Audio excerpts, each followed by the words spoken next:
Welcome to Venkat Car Bazaar. ఈరోజు vehicle వచ్చేసి 2017 Jeep Compass 4x4 limited edition.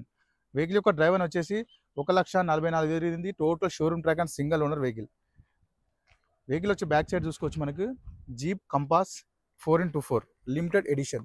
మనకి వెహికల్ యొక్క స్టెఫనీ అండి, సో టచ్ కూడా చేయలేదు, అన్టచబుల్ నెంబర్ 1 కండిషన్లో ఉంది. స్టెఫనీ కూడా మనకి సీల్ స్టెఫనీ ఉంది. అండ్ వెహికల్కి వచ్చేసి మనకి 8 ఎయిర్ బ్యాగ్స్ ఉంటాయి. నెక్స్ట్ ఇంటీరియర్ కూడా ఎక్సలెంట్ ఉందండి. ఇంటీరియర్ ఇక్కడ చూసుకోవచ్చు. ఇంటీరియర్ చాలా నీట్ కండిషన్లో ఉంది. వెహికల్కి వచ్చేసి రేర్ ఏసీ రావడం జరుగుతుంది. ఆ రూఫ్ అయితే నీట్ కండిషన్లో ఉంది. ఫ్రంట్ కూడా చూసుకోవచ్చు. సీట్స్ అయితే చాలా బాగున్నాయి. డాష్ బోర్డ్ అయితే నీట్ కండిషన్లో ఉంది. వెహికల్ యొక్క డ్రైవర్ చూసుకోవచ్చు. 1,44,400 డ్రైవర్. వెహికల్ అయితే చాలా బాగుందండి. వెహికల్ ఏసీ కూడా రన్నింగ్లో ఉంది. వెహికల్కి వచ్చేసి 4 పవర్ విండోస్ ఉంటాయి. వెహికల్ వచ్చేసి పుష్ బటన్తో స్టార్ట్ అవుతుంది. వెహికల్ ఒక ధర వచ్చేసి ఓనర్ ఎక్స్పెక్ట్ చేసేది 9,90,000 చెప్తున్నారు. 9,90,000 చెప్తున్నారు. దీనిలో కూడా కొంచెం బార్గెన్ చేస్తున్నారు. Thank you.